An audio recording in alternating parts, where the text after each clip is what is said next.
자, 지난주에 이어서 2부를 한번 해드리겠습니다. 내 재산을 지키기 어려운 이유를 알려드리겠습니다. 2부 한번 진행할게요. 신규 분양 할인은 투자의 신 앱에서만 가능합니다. 오피스텔의 함정에 대해서 좀 말씀을 좀 드릴게요. 2015년, 2019년에서 2020년 오피스텔 인기가 하늘을 찌른 해였어요. 아마 기억하실 분들은 기억하실 거예요. 그쵸? 그때는 너도 나도 오피스텔을 분양받으려고 혈안이 돼 있었대요. 이때 분양받은 오피스텔 중에서 지금 분양가보다 비싸게 거래되는 오피스텔은 별로 없어요. 그쵸? 이게 오피스텔 함정입니다. 네. 자, 우리가 분양사무실 홍보관 가서 상담을 받게 돼요. 분양을 받으려면요. 그게 아파트든 오피스텔이든 상가든 뭐든지 간에요. 근데 어떤 얘기를 들을까요? 자, 아마 이런 얘기를 들을 것 같은데 제가 그거를 낱낱이 말씀을 좀 드릴게요. 예를 들어서 2억짜리 오피스텔을 분양을 받는데 계약금은 10%예요. 그쵸? 그럼 2천만 원만 가지고 있으면 돼요. 자, 그러면 분양 직원들이 이런 식으로 얘기하면서 뭐라 얘기하냐? 그럼 고객님 가지고 있다가 2천만 원 정도 프리미엄을 받고 전매를 해도 되고 또는 입주 시 월세를 받으면서 나중에 시세 차익을 얻고 팔면 된다고 해요. 자, 과연 그럴까요? 그러면서 또 이렇게 얘기하죠. 이렇게 위치 좋은 곳은 가격 상승이 되는 것은 분명하다 라고 설명을 하죠. 그러면서 분양상담사가 보장을 한다까지 자신있게 얘기해줘요. 그러면서 분양상담사는 저도 제 가족들 이름으로 몇 개 분양 받았어요. 지금 추천드리는 거는 위치가 좋은 회사 보유분을 지금 말씀드린 겁니다. 라고 얘기를 하죠. 그렇죠? 그러면은 상담받은 고객들 생각은 어떤 생각을 할까요? 그럼 고객 입장에 대해서 제가 상담을 저희한테 또 분석을 받으면서 한 내용들을 제가 말씀을 좀 드릴게요. 문제는 일단은 요부터 말씀드릴게요. 고객의 입장은 프리미엄 2천만 원 오를 거라고? 보장한다고? 혹시 안 오르더라도 월세만 받아도 되겠네. 월세를 받으면 되겠네. 라고 생각해요. 그리고 분양받는 지역 나도 잘 아는데 그 동네 좋은 동네던데 라고 생각할 겁니다. 왜? 대부분 동네는 그렇게 나쁜 동네가 별로 없거든요. 자, 생각해보면은 그냥 상담사 말대로 생각하면 모든 게 다 좋아 보여요. 그러면 어떻게 될까요? 투자해볼 만한 의욕이 넘치게 만들어요. 그게 분양 상담사가 화수에 좋다는 얘기예요. 그렇죠? 근데 문제가 있어요. 문제는 분양가 2억 원이 처음부터 비싸다는 점이에요. 이게 3억이든 1억이든 4억이든 예를 들어 말씀드린 거예요. 근데 분양 가격은 대부분이 2억이라는 금액에서 비싸다는 걸 우리가 인지해야 돼요. 이 분양 가격이. 자, 다시 말해 프리미엄 전매한다는 게 분양가격은 굉장히 높기 때문에 프리미엄은커녕 나중에 분양 가격에 되팔기도 어렵다는 것을 말씀드리고 싶은 거예요. 그 시행사가 이득을 다 가져가기 때문에. 그래서 고객들한테 얘기할게요. 또는 제 영상을 보신 분들은 말씀드릴게요. 무식한 욕심이 스스로 화를 만들게 되는 거예요. 예. 결론은 이렇게 되는 경우들이 굉장히 허다해요. 이런 경우들이. 자, 분양 상담사 믿고 낭패 보는 사례들이 굉장히 많아요. 이 부분에서 제가 짧게 하나 말씀을 좀 드릴게요. 여러분, 분양 계약서를 쓰기 전에 그 동네에 가서 오피스텔 시세를 좀 알아보세요. 또는 분양 분석을 받아보면은 바로 알 수도 있어요. 꼭 저희한테 받아보는 말씀은 아니에요. 그런데 왜 분양 상담사 말만 믿고 계약서에 도장을 찍는지 저는 도대체 이해가 안 됩니다. 이렇게 내 재산을 지키기가 어려운 거예요. 이렇게. 게다가 분양 상담사는 6천만 원만 있으면 아까 전에 한 채 이야기를 했죠. 10% 계약금이니까 2천만 원. 그래서 6천만 원이면 세 채를 살 수 있어요. 이렇게 세 채를 사서 한 채당 프리미엄 2천만 원씩 그러면 세금이 얼마예요? 6천만 원이잖아요. 6천만 원 벌 수 있다고 꼬드겨요. 그러면은 어떤 사람들이 당하냐면은 순진하고 아무것도 모르는 사람들이 당해요. 이 사람들이 스스로 무식한 욕심이 화를 초래하게 만드는 케이스예요. 이런 사람들이요.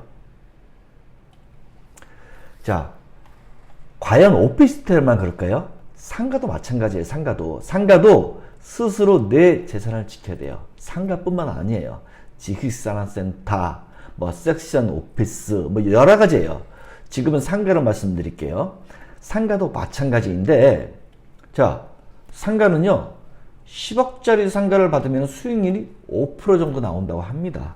약간 분양 현장에 따라 약간 다를 거예요. 근데 큰 틀은 5% 정도에서 왔다 갔다 할 거예요. 거의 5%나 5.5% 잡는 데들이 많아요.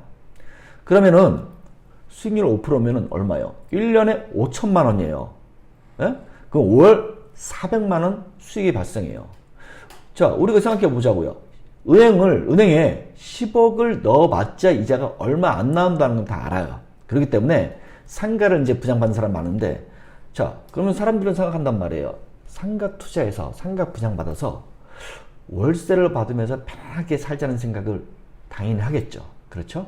근데 문제는 월세 400만 원에 들어올 임차인이 있냐는 거예요. 예? 우리가 흔히 좋아하는 좋은 업종이 뭐냐면은 임차인으로 들어올 수 있는 업종이 약국, 편의점, 스타벅스, 은행 등이 있어요. 이런 특수 업종들은, 저희들은 이제 특수 업종이라 해요. 좋은 것들은요. 이런 특수 업종들은 시행사 이해관계로 빠지는 것이 대부분이에요. 그러니까 시행사에서 암암리로 좋은 호실을, 좋은 업종을 뺀다 이거예요. 물론 다 그렇지는 않겠지만요. 그러면은 힘없는 분양주에게도 이런 좋은 업종 임차인이 들어올까요? 물론 들어온 경우도 있어요. 하지만 들어오지 않는 경우도 더 많다는 걸 기억하셔야 됩니다. 자, 그럼 완공 후 우리가 임대를 생각을 해보지 않을 수가 없어요. 그렇죠? 예. 그러면 아까처럼 말씀드려서 좀 이어서 말씀드리면은 400만 원 처음 생각하고 분양받았다가 300만 원도 분양받기 힘들어요. 300만 원도. 예. 어쩌면은 200만 원 임차 찾게 되는 것도 다행이라고 생각하실 거예요. 안 그러면 공실이 발생하거든요. 그죠? 월세 400만 원만 고수한다면은 뭐 350, 400 이렇게 처음에 분양지원이 얘기했던 거를 생각한다면, 고수한다면 공실이 될 가능성이 너무너무 높다는 거예요. 분양상담사에게 책임을 묻는다고요?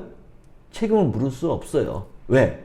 분양상담사는 이미 사라졌거나 찾는다 하더라도 법적 책임을 물을 수가 없어요. 자, 이런 것들이 뭐냐면은 분양가격이 비싸기 때문에 그런 거예요. 분양가격이 비싸다는 게 문제예요. 근데 분양가격이 비싸다 싸다는 여러분 스스로가, 투자할 사람이 스스로 파악할 줄 알아야 됩니다. 이거 파악할 줄 모르고 그냥 온리 분양지원 얘기하는 것만 믿고 투자했다가는 대부분 저희한테 분석 들어온 것들이 좋지 않은 것들이 굉장히 많아요. 물론 좋은 것들도 있어요. 근데 좋지 않은 것들이 굉장히 많아요. 이런 부분도 좀 기억을 해 주시고요. 현금이 이제 10억이 있다. 현금이 10억이 있는 사람들이, 저희 상담 분석은 이제 경험에서 말씀드린 겁니다. 다시 한번 말씀드리면은, 이 10억이 있는 사람은 상가를 사거나 분양받지 않아요. 어떤 상가? 10억짜리 상가를요. 예? 왜? 이 사람들은요, 20억짜리, 30억짜리 상가를 찾아요. 옆에서 더 비싼 상가를 추천해 주죠. 상가를 차라리 여러 개를 사라고 추천도 해주는 경우도 많이 있어요. 누가요? 분양상담사, 일부 공인중개소, 예? 그리고 또 다른 부동산 업자들. 결과적으로 1억이 있는 사람이든 5억이 있는 사람이든 10억이 있는 사람들 간에 잘못된 투자로 가지고 있던 전 재산이 한순간에 사라져요. 예? 오히려 사라지는 편이 낫다고 생각하는 사람도 굉장히 많아요. 왜? 만세, 파산 신청 하기 전에는 은행이자 관리비 계속 내야 되니까, 공실돼 있었거든요. 예? 이것은 너무나도 저희가 분석하면서 상담하면서 안타까운 사례인데 이것들이 끊기지가 않고 이런 사례들이 계속 끊임없이 나오는 거예요. 자, 여윳돈이 있어도 제가 상가나 오피스텔을 사지 말라고 하는 것은 아니에요. 또 부동산 투자를 무조건 하지 말라는 것도 아니에요. 다만 분양 상담사 말만 믿지 말고 계약 전에 충분히 알아보고 나서 계약을 해도 늦지 않다는 충고를 여러분에게 해주고 싶어서 하는 거예요. 성급한 판단, 사람을 믿어가지고 잘못된 계약, 헛된 욕심 등이 소중한 내 재산을 내가 스스로 날리는 꼴을 만드는 거거든요. 그래서 1부, 2부의 영상처럼 돈 버는 것보다도 내 재산을 지키는 것이 더욱 어렵다고 제가 말씀드린 거니까 이 영상, 이 내용 꼭 기억하시기 바랍니다. 오늘 영상 여기까지 하도록 할게요.